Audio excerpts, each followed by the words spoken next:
रियासत साहब, जो 53 वाला इशू है, ये कहते हैं हम कानून साजी करेंगे। बुनियादी तौर पर ये पहला चेक होगा अगर ये शुरू कर दें। शायद सुप्रीम कोर्ट के अंदर जो अभी केस चल रहा है उस केस को भी एड्रेस करने में सहूलत हो सकती है अगर ये बताएं कि हम ये लेजिस्लेशन इंट्रोड्यूस करवा रहे हैं हाउस के अंदर। ठीक हो गया, ये तो लेजिस्लेशन तो बाद में, इस पे एक प्रोसेस है। मैं समझता हूँ कि उसके अंदर जो उन्होंने रिकमेंडेशन दी थी कि इस पे आप अमल दरामद करवाएं, ये तो भी कर सकते।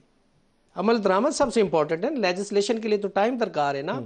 तो सुप्रीम कोर्ट का जो सो मोटो, उस पे तो टाइम लगेगा डिसाइड होने में। कितनी कमीशंस की रिकमेंडेशंस हैं, उन तमाम पे अमल दरामद कर दे। हुकूमत अपना ये बोनाफाइडी शो करे कि हम इस मुल्क के अंदर रूल ऑफ लॉ चाहते हैं, इंप्लीमेंटेशन ऑफ लॉ चाहते हैं, और हम चाहते हैं कि सुप्रीमेसी ऑफ कॉन्स्टिट्यूशन हो, कॉन्स्टिट्यूशन को ट्रू सेंस में इंप्लीमेंट करना है। तो आप इन तमाम रिकमेंडेशंस को, जो कि उस वक्त के एग्जेक्टिव के बनाए हुए ये जुडिशल कमीशन थे जिनकी ये सारी रिकमेंडेशंस हैं, और वो एम्पावर्ड थे जुडिशल कमीशन जिन्होंने ये सारी इंक्वायरी, इन्वेस्टिगेशन और आफ्टर कलेक्शन ऑफ एविडेंस और after hearing all the parties जो कंसर्निंग। धरना के ऊपर तो अभी भी फैजाबाद के ऊपर एक कमीशन की रिपोर्ट अभी भी एक उन्होंने बनाई है ना कमीशन, जिसके अंदर अभी वो शाहिद खाकान साहब भी और एहसन इकबाल भी सारे जाके बयानात भी रिकॉर्ड करा। मैं यही तो आज कर रहा हूँ, उसकी रिपोर्ट भी ले आए सुबह सुप्रीम कोर्ट में, ले आए और ऑर्डर जारी कर दें और कहें कि जी ये सारी चीजें इस पे हम इंप्लीमेंट करते हैं। किसी लेजिस्लेशन की जरूरत नहीं, कॉन्स्टिट्यूशन में ये सारी चीजें डिफाइंड है। ये जो सुप्रीम कोर्ट ऑफ पाकिस्तान की जजमेंट्स है ना, अंडर आर्टिकल 189 बाइंडिंग है तमाम इंस्टीट्यूशंस के ऊपर, तमाम कोर्ट्स के ऊपर। तमाम की बाइंडिंग है। आपने एयर मार्शल अफसर खान केस का भी हवाला दिया, यही तो उसके ऊपर ऑर्डर आ चुका है, फाइनलिटी हो चुकी है। यही चीज है, मैं कहता हूं कि अगर आपने बोनाफाइडी आप चाहते हैं कि in the interest of nation, in the interest of country, in the interest of citizen of Pakistan, if you want to implement the rule of law, so you have to implement the all judgments and the recommendation of all the commissions. ज़रताज, ये आम नुक्ता है, आप दूसरी वाली बात का भी जवाब दे दीजिएगा, लेकिन ये कमीशन की रिपोर्ट के ऊपर अगर अमल दरामदी हो जाए, काजी फायदी साहब के ऑर्डर जो उन्होंने लिखवाया हुआ है उसके ऊपर ही अमल दरामद हो जाए धरना केस के अंदर, तो बहुत सारा रास्ता साफ हो सकता है, जजों को तहफ़्फ़ुज़ भी मिल सकता है। देखिए मलिक साहब, मुझे तो आज तक इतना पता है, जितनी मेरी एज है, मैंने तो आज तक कभी किसी कमीशन का रिजल्ट देखा नहीं है। कभी हमने कोई पब्लिश नहीं होता देखा ना। हमें पता चला है कि फॉर एग्जांपल मॉडल टाउन को ले लेना, 14 लोगों को 2017 की पब्लिश जजमेंट है एज जज ऑफ द सुप्रीम कोर्ट, धरना के ऊपर ही उन्होंने जजमेंट दी हुई है। बहरहाल मैं वही कह रही हूँ ना कि यहाँ अंडर द कारपेट चीजें कर दी जाती हैं, और उसके बाद आप जिसके खिलाफ आवाज उठाते हैं आप खुद उसके साथ मिल जाते हैं। फॉर एग्जाम्पल मैं तो क्रॉस टॉक में जाना नहीं चाहती हूँ, लेकिन अगर फ़ारूक नसीम साहब ने उस वक्त सुप्रीम जुडिशल काउंसिल में अगर चीफ जस्टिस साहब के खिलाफ रेफरेंस भेजा था, तो I am really sorry to say आज हम केएम इनके साथ बैठी हुई है ना। आज उन्होंने मिलके ऐसे ऐसे लोगों को सेनेटर बनवाया है जो खुद इनके अपनी पार्टी के भी नहीं है, और किस आइन कानून की वो करते हैं। क्या आप पाकिस्तान की किसी कानून और आइन में, ये आपके साथ जो है वो इस वक्त वकील बैठे हुए हैं आपके स्टूडियो में, उनसे पूछे क्या कभी कोई निगरान वज़ीर आज़म, कोई निगरान वज़ीर आला, कोई निगरान मिनिस्टर आने वाली हुकूमत का जो उन्होंने खुद इलेक्शन करवाया हो, उस इलेक्शन का प्रोसेस हो, वो निगरान वज़ीर आज़म और किसी भी पोस्ट के ऊपर बैठे हो, क्या वो उस आने वाली हुकूमत का हिस्सा बन सकते हैं? इसका अगर वो बन सकते हैं, जैसे कि आज इनके वो सेनेटर भी मुंतखब हुए हैं, वो इंटीरियर मिनिस्टर भी हैं, काकड़ साहब जो वज़ीर आज़म थे वो भी आज सेनेटर जो है वो मुंतखब हो गए हैं, जो इंटीरियर मिनिस्टर थे निगरान वज़ीर इसके हुकूमत के अंदर, वो चीफ मिनिस्टर वो भी हैं, बलोचिस्तान भी हैं। इसका मतलब है कि वो सिस्टम के बेनिफिशियरी थे, और वो पीएमएलएन को ही वो सिस्टम के बेनिफिशियल है।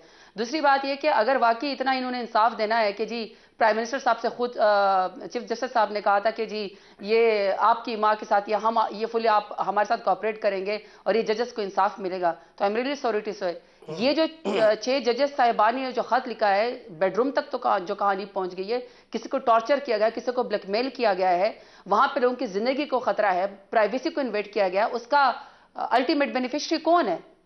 जो अल्टीमेट बेनिफिशियरी है वो तो फिर शहबाज शरीफ है, वो तो फिर नवाज शरीफ है। वो कैसे कह सकते हैं कि मैं आपके साथ बड़ा कोऑपरेट करूंगा? असल में तो जब इसका रिजल्ट आएगा तो पता चलेगा कि ये तो सारा शहबाज शरीफ की इमा के ऊपर किया गया। तो जिसको खुद कटहरे के अंदर होना चाहिए वो खुद इंसाफ कैसे दे सकता है? सरताज, लेकिन आपको ये नहीं लगता कि पीटीआई के दौर के अंदर जस्टिस शौकत अजीज सिद्दीकी के साथ और जस्टिस काजी फायदी साहब के साथ जो कुछ किया गया था पीटीआई के दौर हुकूमत में, आज वही सारा कुछ मौजूदा हुकूमत इन 6 जजों के साथ कर रही है, तो बुनियादी तौर पर तो इस असूल को वज़ा करने की जरूरत है कि आप जजों के साथ ये कुछ नहीं कर सकते। टिकटॉक वाली जो वो हुकूमत है जो इस वक्त पंजाब हुकूमत टिकटॉक सहेलियों के ऊपर चल रही है, ये जा ओ जा टिकटॉक की कहानियां बना रही, किसी के घर में घुस गए, पहले से कैमरामैन खड़े हुए, परफॉर्मेंस जीरो, मैंडेट जीरो, और ऐशो इशरत और टिकटॉक के ऊपर जोर है, उसकी परफॉर्मेंस वाकई बहुत अच्छी है। तो आप किसी की जिंदगी को खतरे में डाल के, खान साहब की जिंदगी को खतरा, तो आपने उसको मजाक उड़ाया, वजीराबाद में उनके ऊपर हमला हुआ, ये तो अल्लाह ताला ने बचा लिया। आपके पास कोई जवाब है इस तरह की चीज का? तो खुदा का वास्ता किसी की जिंदगी और मौत के बारे में ना इस तरह की स्वीपिंग स्टेटमेंट ना दिया करें। दूसरा, आपने आखिरी बात मलिक साहब इन्होंने फरमाया कि जी अब आप लॉबी वो करेंगे जी अमेरिका शमरिका की। खान साहब वो बंदे हैं जो यूनाइटेड नेशन में आंखों में आंखें डाल के ना उम्मत मुस्लिमा का और शान रसूल का मुकदमा एब्सोल्युटली नॉट कह के और या का नाबुद व का नस्ताइन कह के लड़ते थे। आपके यहां तो पसीने छूट जाते थे, घुटनों के नीचे पर्चियां चुभ जाती थी, पसीने आपको छूट रहे होते थे, पानी की गिलास आप पी रहे होते थे, और जाके प्रेसिडेंसी में जाके क्या कह रहे होते थे, mister president nihari and pie are waiting for you in Pakistan. यही आपकी वो थी ना इंडिपेंडेंस फॉरेन पॉलिसी थी। वहां अगर किसी शख्स ने जुर्रत कर ली है, अगर किसी शख्स ने पाकिस्तान का मुकदमा खान साहब ने लड़ लिया है, तो बजाय इसके कि आप लार्ज इंटरेस्ट में पाकिस्तान की खातिर अच्छी बात करें कि पाकिस्तान का कोई कल्चर है, हम यहाँ पे दिल पे जख्म खा के बैठे हैं। इनका तरीका कार है, इनकी ट्रेनिंग है और इनकी तरक्की का जो है वो लोगों को शहीद करवा के हत्या लोग आपकी कुर्सी के ऊपर बैठे हैं। बिलाल साहब को जवाब दे देने करेंगे तो खुदा का वास्ता यहाँ नेशनल टीवी में बैठ के ना किसी को खतरा हो, ये मत बात ये है। देखिए नहीं सरदार साहब हम आपकी तरह नहीं है। अच्छा अब आपने बात कर ली, अब मुझे नदीम साहब ने बिलाल साहब को जवाब दे देने दे। अब हौसले से जरा सुनिएगा जी, मेरी गुजारिश सुने जी। देखिए मैंने आपसे बुशरा साहबा की बात से पहले मैंने आपसे क्या कहा, मैंने आपसे कहा कि अल्लाह ना करे, बिल्कुल हिफाजत रहनी चाहिए, जो उनकी राइट्स हैं उनकी कैद में, बुशरा साहबा की भी, इमरान खान साहब की प्रोटेक्ट होनी चाहिए। बात ये जी कि अगर आपने बात करनी है ना कि ज़िंदगियों का मजाक नहीं उड़ाना चाहिए, तो कुलसूम साहिबा जब तक फौत नहीं हुई थी ना, तब तक कि उनकी बीमारी मानने को तैयार नहीं थे। जिस तरीके की घटिया नीच कैंपेन इस जमात ने इमरान खान के एमा पे चलाई थी वो सबके सामने, और जिस तरह की कैंपेन ने नवाज शरीफ साहब के ऊपर चलाई थी उसका मजाक ये आज तक उड़ाते हैं। तो इसलिए ये भाषण ना दें। आज अगर हमारी सियासत में मॉरल गिराव हुआ है तो इनकी वजह से हुआ है, आज अगर हमारा नेशनल डिस्कोर्स पॉइजन हुआ है तो उनकी वजह से हुआ है। और आज भी सरताज साहिबा और इनकी जमात का यही तरीक़ाकार है, ये समझते हैं इसी तरह ही हर वक्त उधम मचाए रखें। अब हाई कोर्ट के जजेस का लेटर का मामला है, नहायत सेंसिटिव मामला है, कोई नहीं कह रहा कि आप उसको स्वीप करें अंडर द रग, मगर it requires a certain sensitivity and maturity from all sides. मगर इन्होंने हर चीज़ को हर वक्त एक ड्रामे की तरह और एक एक्शन जिसमें इनका अमल दखल नहीं है, या तो आप उस चिट्ठी के लिखने वाले हों या आप उसके जवाब देने वाले हो, हर चीज़ को सर पे उठा के शोर मचा देते हैं, क्योंकि समझते हैं इनकी बेस इसी तरह ही चलती है। तो देखिए इस तरह काम नहीं चलेगा। और अगर आप ये समझते हैं कि इस तरीके से आप हर वक्त उधम मचाए रखेंगे, हर वक्त कीचड़ उछालते रहेंगे, हर वक्त आग लगाने की कोशिश करेंगे, तो इसके ऊपर ना इनको कोई नहीं करने देगा। इनका यही रवैया पार्लियामान के अंदर है। हमने इनको कहा है कि पार्लियामान के अंदर ये कंस्ट्रक्टिव रोल अदा करते हैं, ऑपोजिशन का काम है, उसमें तनकीद भी शामिल है, उसमें इस्लाह भी शामिल है, वो करेंगे, हम वेलकम करेंगे। मगर अगर इनका बुनियादी मकसद सिर्फ ये है कि पार्लियामान को भी मफलूज करना है, सड़कों पर भी आग लगानी है और एग्जीक्यूटिव को भी काम नहीं करने देना, तो ये हरगिज़ नहीं होने देंगे। ये बेशक जो मर्जी समझ लें, जो मर्जी कर लें, ये काम नहीं होगा। सही है। आज़ाद साहब आपको एक स्टेटमेंट सुनाता हूँ अली अमीन गंडापुर की, आपसे उस पर ऊपर रद्दमल दिखाइएगा जी। हम उस पर कॉम्प्रोमाइज़ नहीं करेंगे, हम पीछे नहीं हटेंगे, हम मुकाबला करेंगे। हम इनको ये गैर आईनी तौर पर ये इल्लीगल लोगों को हम यहाँ पे हल्फ नहीं लेने देंगे और हम इंशाअल्लाह अपना ये हक लेकर दिखाएंगे। आइन की जो एक सजा लिखी गई है, आइन को तोड़ने की आर्टिकल 6 है, क्यों इतनी सख्त सजा लिखी गई है, सजाए मौत, ताकि कोई जुर्रत ना करे आइन तोड़ने की। फिर भी आइन टूट रहा है, बार बार टूट रहा है और हम ये देख रहे हैं, तो कम से कम हम इस चीज़ का हिस्सा नहीं बनेंगे। हम आइन के तहफ़्फ़ुज़ के लिए हर तक जाएंगे इंशाअल्लाह। जो 6 जजों ने बयान दिया है उसके ऊपर फुल बेंच क्यों नहीं बन रहा, इससे पहले अभी तक 9 मई पे जुडिशल कमीशन क्यों नहीं बनाया गया, हमारे कहने के बावजूद, लेटर लिखने के बावजूद अभी तक साइफर के ऊपर कोई कमीशन क्यों नहीं बनाया गया। सर 2 इश्यूज़ हैं, एक तो केपी में आज सेनेट का इलेक्शन हुआ जिसके ऊपर उन्होंने हल्फ कहते हैं ना लिया ना लेने देंगे, या आर्टिकल 6 लगने के मुताबिक है, मैं उस तरह के आइन तोड़ने वालों में शामिल नहीं होगा।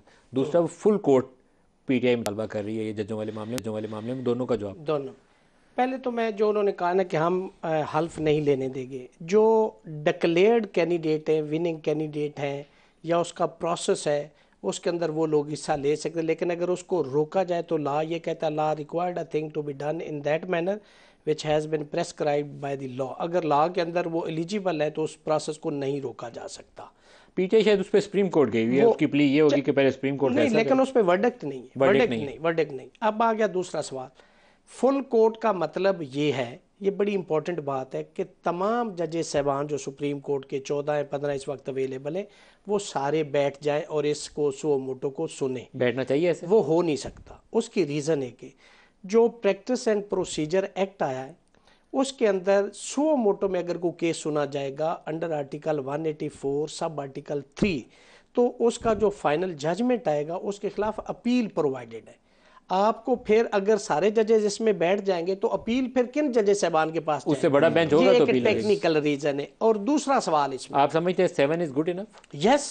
और दूसरी बात, मैं समझता हूं कि एक रिव्यू का अख्तियार है सुप्रीम कोर्ट ऑफ पाकिस्तान में, लेकिन वो आप कब अवेल कर सकते हैं? जब आप फाइनल जजमेंट के खिलाफ अपील को एग्जॉस्ट कर चुके हो, फिर उस फैसले के खिलाफ आप रिव्यू में जाते हैं।